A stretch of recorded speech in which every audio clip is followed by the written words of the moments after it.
What's going on YouTube, 0088 here, and I am reacting to Marvel Avengers free roam gameplay demo, some Iron Man stuff, and I think the War Table. We're going to check it out now and I'll give you my thoughts. Because Once an Avenger is a great example of a hero mission, a single-player campaign experience focusing on a specific playable character. Hero missions give us a chance to tell more of each hero's story and showcase the variety and depth of our hero designs. Let's take a quick look at how Thor plays. With the game's combat systems, players can string together combos of heavy and light attacks, or hold for signature attacks. Combat versatility is one of Thor's strengths, from making use of Mjolnir to pin enemies from a distance, or bringing the sky down on his foes. In addition to core combat moves, the God of Thunder has a wide variety of skills to unlock that give him access to classic moves. This is one of our favorites, manual targeting. We largely drew our influence from writer Jason Aaron's run on the Mighty Thor comic. Manual targeting allows you to quickly mark your enemies for bullseyes with Mjolnir, and one by one you can mark them and knock them down as Mjolnir comes back to you. Follow that up with a powerful ground pound and you've got a mighty combo. That's sweet, I like that. Manual targeting is a great ranged attack, but if up close and personal is more your style, go with the hammer spin or Mjolnir Cyclone. Some creative things in it, like some good environmental, physics and stuff like that. Like, heroes have three special heroic moves: Assault, Ultimate, and Support. When designing our heroics, we started with the signature moves from the comics and movies that we've always wanted to play. The Assault heroic charges the fastest, and in some cases, you can store multiple charges to use strategically as a part of your combos. You can perform these after charging your heroic meters with normal attacks. For instance, Natasha's Assault heroic is Widow's Bite, which is an electroshock projectile move you might recognize. You can see Nat using it right here. Each hero also has a unique support heroic that's designed to enhance co-op in team play. For example, Thor's support, Warrior's Fury, lets him channel the power of the gods to supercharge his Odin force and grants a period of invulnerability for nearby team members. You can see this in action when Iron Man gets the buff as he flies through Thor's support. Ultimates take longer to charge, but they're definitely worth the wait. They have more screen clearing power, and some even have residual effects, like Thor's Bifrost Ultimate. Thor's Ultimate heroic channels the power of the 9 realms, and his Bifrost taps into Muspelheim to bypass unbreakable shields, allowing Thor to use the power of the Bifrost Bridge to do maximum damage. We know everyone plays differently, so we have melee, ranged, aerial, and ground combat skills to tailor your hero to your playstyle. As your heroes earn experience, they gain access to new skills. Skill points allow you to unlock new moves, combos, and even new versions of attacks. As you build up your heroes, you begin to see how unlocking and mastering the separate core skills offers a ton of depth and variety on its own for every hero. And that's before gear, perks, artifacts, and any kind of later game progression. So why is all of this important? Because it means your Thor will play differently than my Thor, and my Hulk will play different than yours. Another way to customize your heroes is with gear. We've previously talked about the different rarities and how perks will give you powerful modifiers for even more customization. Some perks apply special damage like Plasma or Gamma, or cause status effects like Shrink, which will shrink enemies and reduce damage and defense. You can see Iron Man using Gamma gear in this shot, and eagle-eyed fans probably noticed his laser sweep was green instead of red. Nope, that wasn't a bug. When you have Gamma gear equipped, it grants a bonus damage modifier and changes the emissive color of your attack.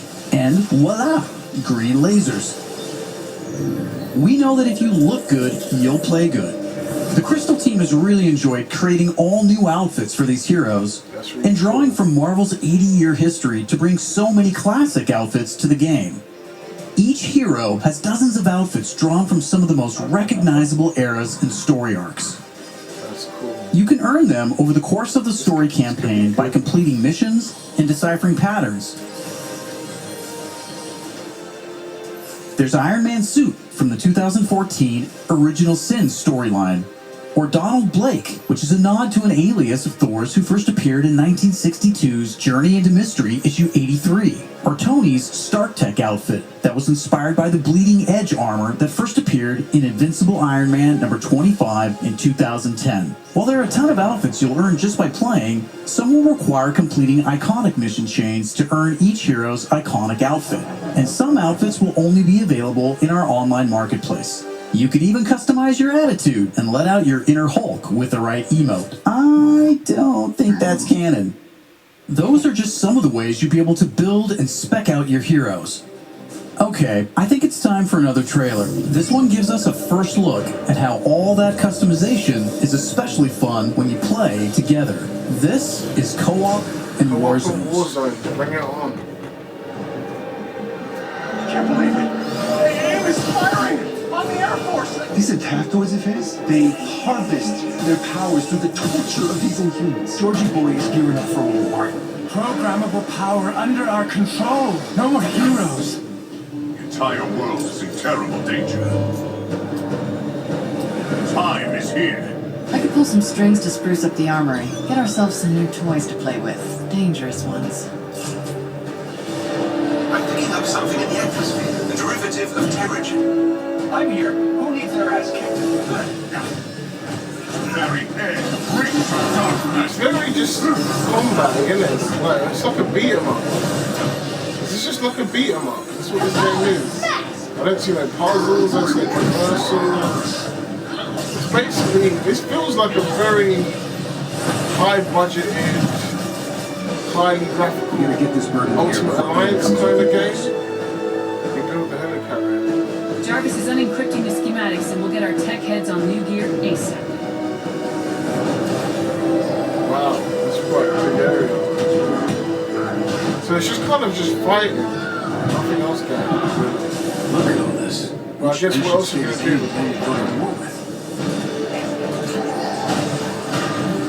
Heroes are people, and people can be corrupted.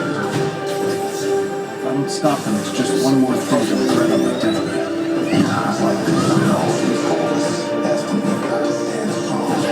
Fury. Oh, yeah. It's not Fury Jr.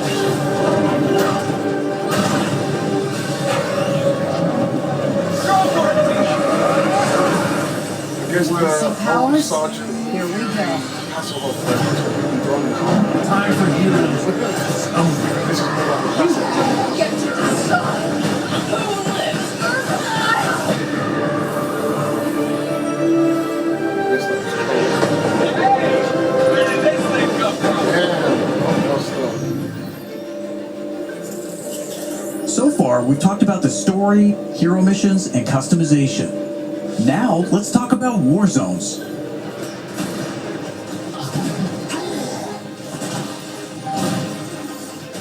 War zones are missions which you can play with up to a total of 4 players or solo with an AI companion team made up of your unlocked and leveled heroes. Whether playing hero missions or war zones, you always make forward progress with your heroes. On your helicarrier, you'll use the war table to launch missions with a variety of objectives and challenges. Oh, I really like that. As you saw in the co-op trailer, each mission is grounded in story. So whether you're in the campaign or war zones, you're always working together to stop, aim, and rebuild the Last time will resistance. not be part of my team. You get missions from Jarvis, Maybe I'll go to Maria like, Hill, Hank Pym, and more characters from Marvel history. Once you pick your mission, you'll board the Quinjet, where you can matchmake, switch heroes, choose your loadout, and of course, pick the right look and attitude for the job. I might just get this game for war zones, man. As you start playing missions across the globe, you'll realize AIM has entrenched themselves in cities and remote locations alike, all in the name of research. War zones range from wide open spaces designed for exploration and team traversal to dense interiors with a variety of objective-based challenges, boss fights, and rewards. Here's a mission we saw in the co-op trailer called To Tame a Titan, where we can see some team play. There's this cool shot of Iron Man, but you may have missed Kamala and Hulk performing a team finisher on that poor guy back there. When you max out some larger enemies' stun meter, This could be a 2 lot of heroes fun, can come actually. together to perform a team finisher, which gives you a chance to take them down much faster. Teamwork makes the dream work. Living the hero life is all about growth, getting stronger and better equipped to play smarter, and there are plenty of upgrades to help you do just that. As you progress through the campaign, you'll also be rebuilding and upgrading the Chimera, your helicarrier, which is your own flying base. Why not the Avengers Tower, The man? Resistance Avengers is a group Mansion who or have something. banded together in the 5 years since Should A-Day. have multiple bases. Some are inhuman and have powers, some are former S.H.I.E.L.D. agents who refuse to pledge allegiance to AIM, and some just want to help. What is this place? We call it the Anthill. Not my idea. You'll join their cause in the field by working directly with factions like the Inhuman Alliance and S.H.I.E.L.D. agents Dum Dum Dugan, Nick Fury, and more. Earning faction reputation will give you access to new challenges, Hey, Avengers. Pearl has something she needs your help with. new vendors, and more powerful items. There will always be new threats on the horizon, so you want to ensure your Avengers are ready for anything. That's not Bruce. We've talked about a lot today, but that's kind of the point. This is a really big, ambitious game. Marvel's Avengers isn't just a global, high-stakes race to rebuild the Avengers, to save the Inhumans, and uncover the truth about AIM's plans. That's just the beginning.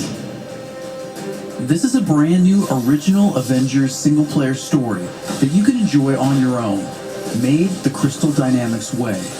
But it's also an experience you can play with your friends that will grow as we add new heroes, new regions, and new stories, all at no additional cost. What? No additional Thank you for cost? following us and believing in us. I want to give a big shout out to our community. Thank you for So I guess we caring just pay and for telling us what you cosmetics. That's think. so fair. We're listening, and as fans ourselves, I can't we're all complain working about that. every day Listening to to that. make Marvel's Avengers worthy of your support. Please stick around after the show to ask questions and chat. On behalf of the whole Marvel's Avengers team, thank you for tuning in to the first Marvel's Avengers War Table. In the coming months, we'll talk about our first post-launch hero, our upcoming beta, and of course, our launch, when Marvel's Avengers arrives September 4th. I'm Casey Lynch, and I'll see you next time. We've got a new hero, man. I hope it's Black Panther, man.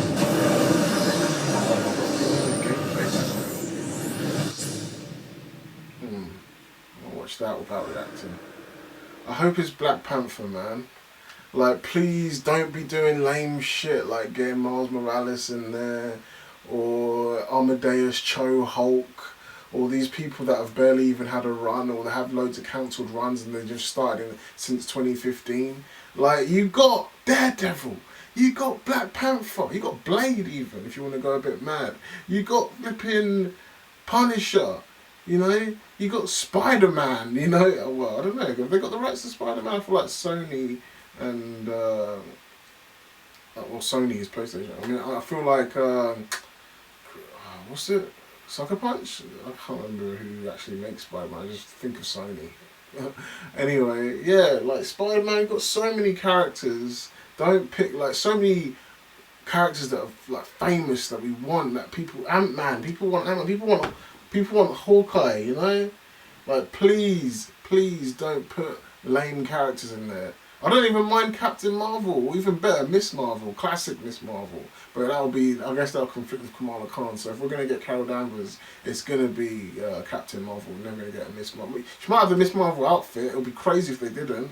Because, like, you have all these outfits. But anyway, I bet that's going to cost a pretty penny. Yeah, man, I just hope the new hero, whoever they are, is going to be a good one. And all I know is in my war zones, Kamala Khan ain't getting picked, man.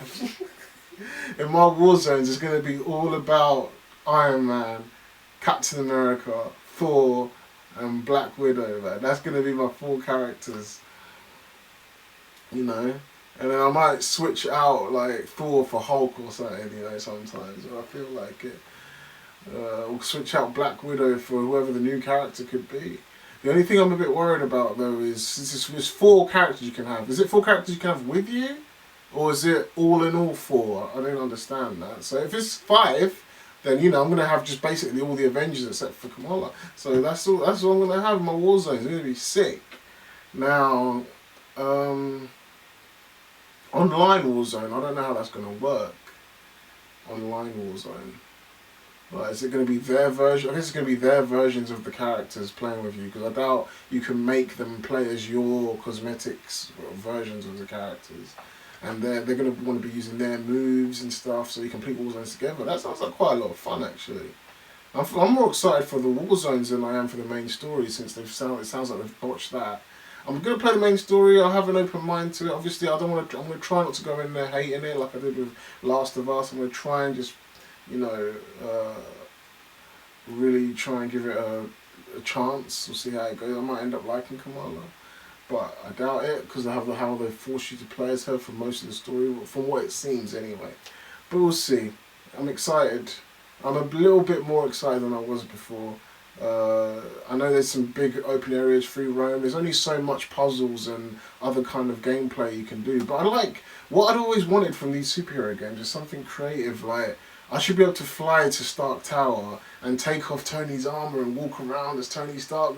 Just little fun stuff like that, and interact with the characters from the Marvel Universe. That's the kind of Marvel game I'd love, like just a big open world, or not even open world, like you can go to sections if you want of different areas in Marvel Universe and meet characters and interact and stuff like that.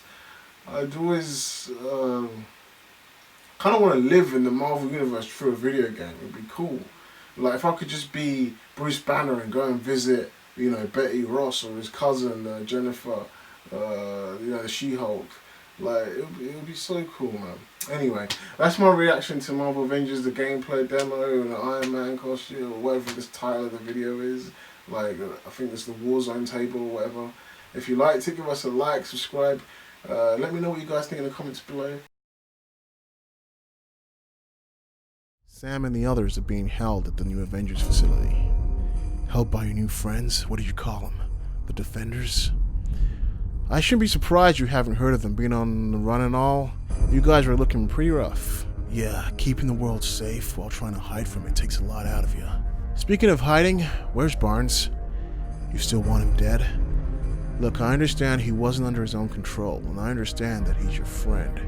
But he needs to be brought to justice. You still want him dead? Did you think a letter was gonna fix this? It's out of my hands now, Steve.